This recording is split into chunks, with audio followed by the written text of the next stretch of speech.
a dream. Almost like a premonition.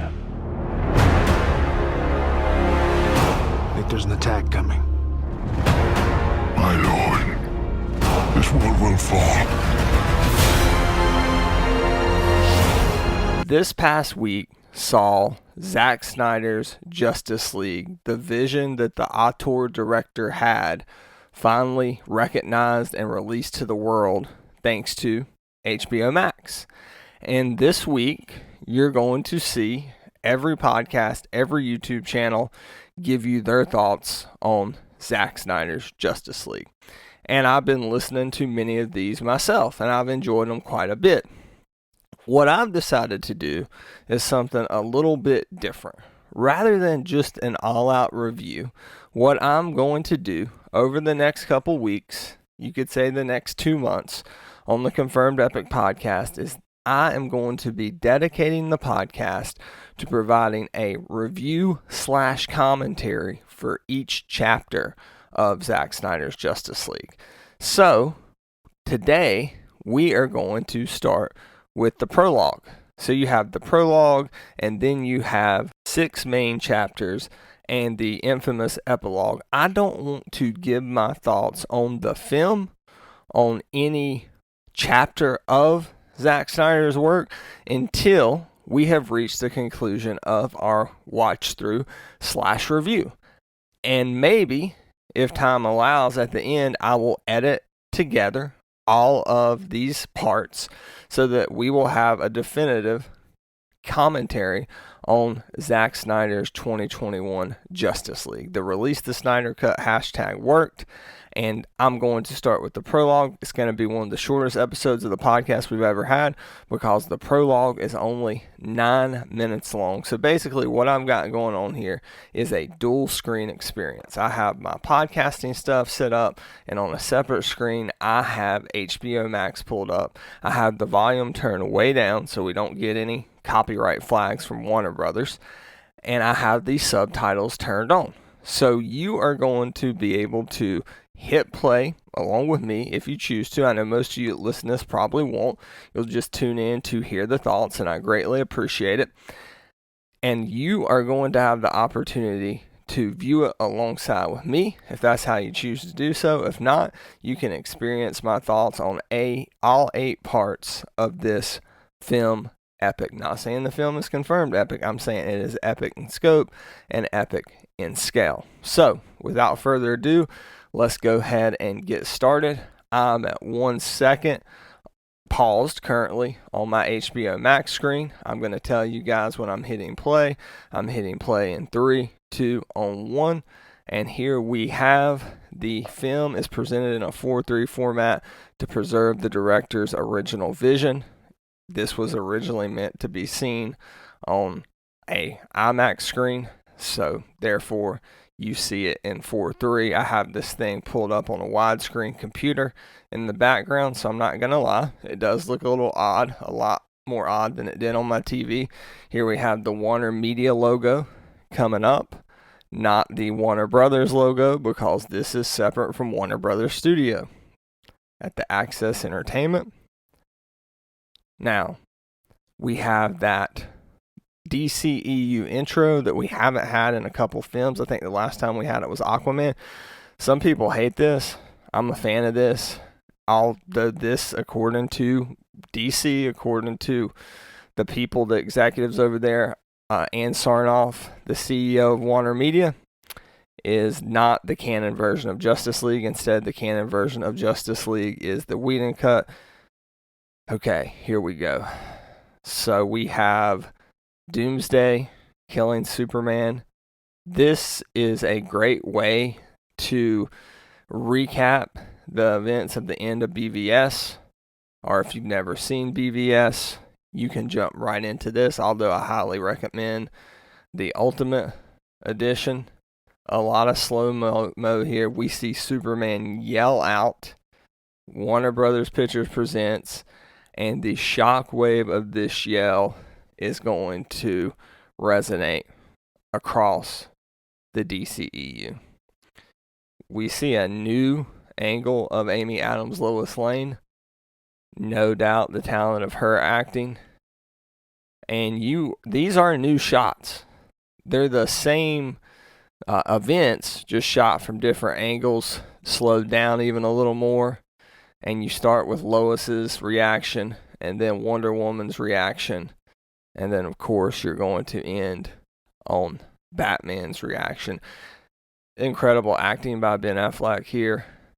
How much this character's relationship has grown over the course of these films in relation to Superman is great writing, great acting.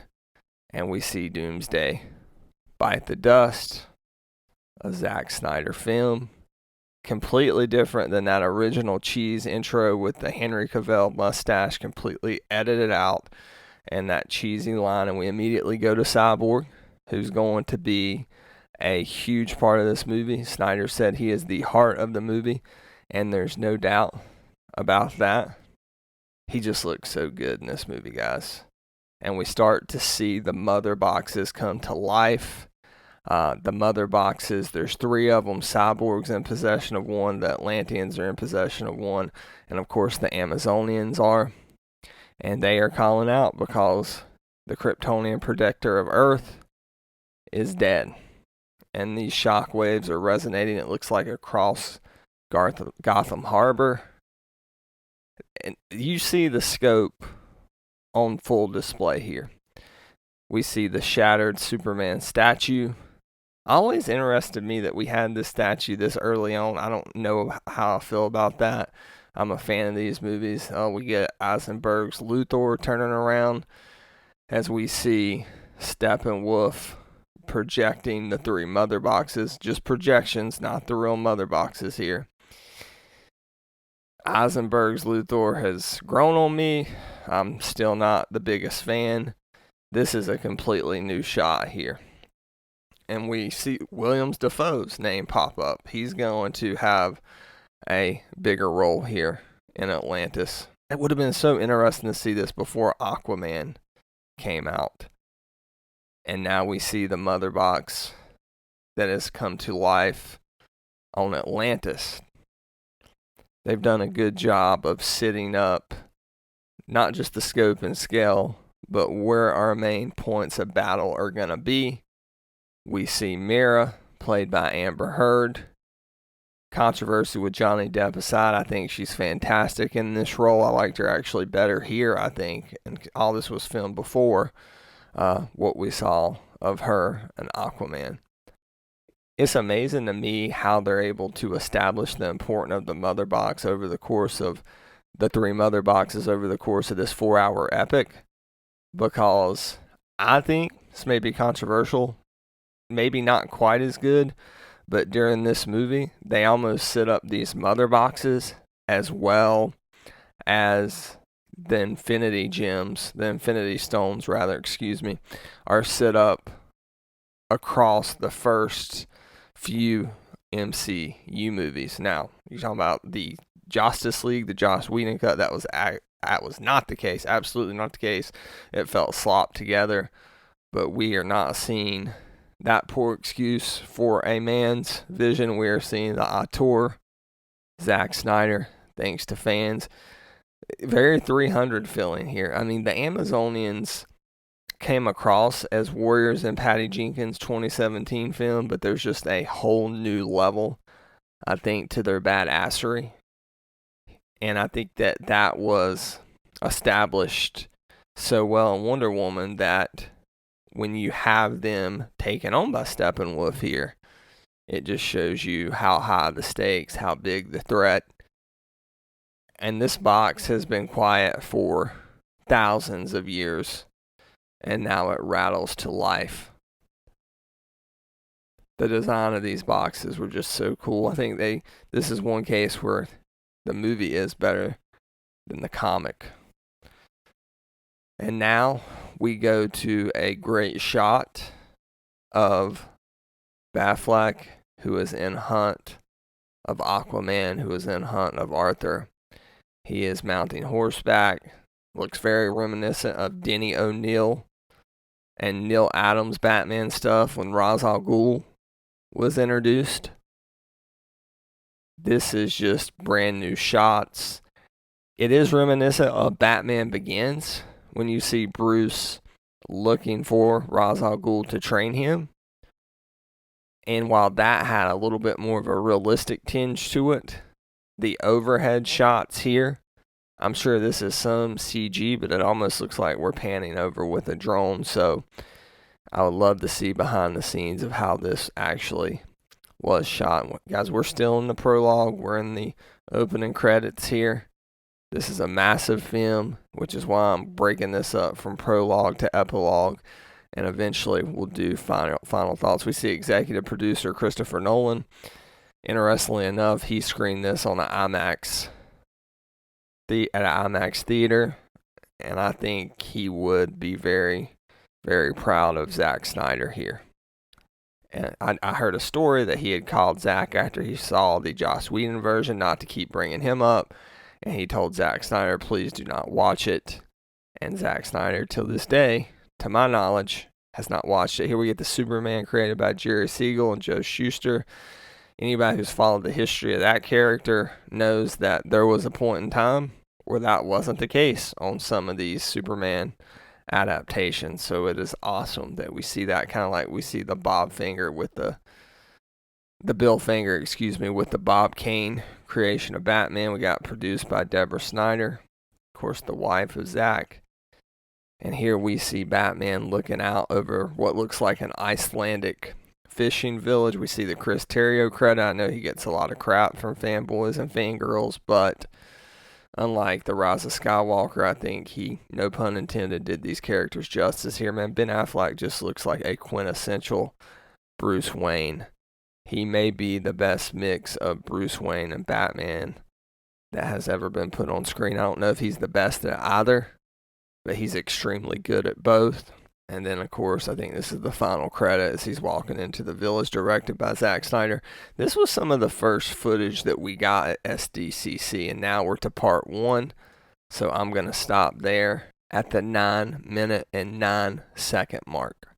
Thanks for joining me for the first part of what is sure to be an epic journey covering Zack Snyder's Justice League chapter by chapter. I've enjoyed discussing the prologue, and next time we will move on to part 1, Don't Count on It, Batman. Remember, you can find this podcast at its official home, thepicreview.com, but one of the main ways you can support the show is by going to youtube.com/confirmedepicpodcast. If you like this video, give it a thumbs up, sub to the channel, turn on notifications. Also, we are back on iTunes. Just search Confirmed Epic Podcast. We are also on Spotify. You can search and follow us at Confirmed Epic Podcast. From the Hollywood foothills of North Carolina, #Restore the Snyderverse. And we are out.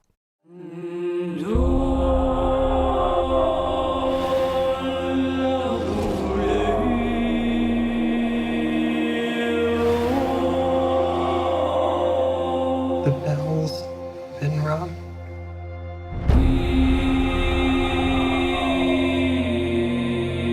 Out in the dark,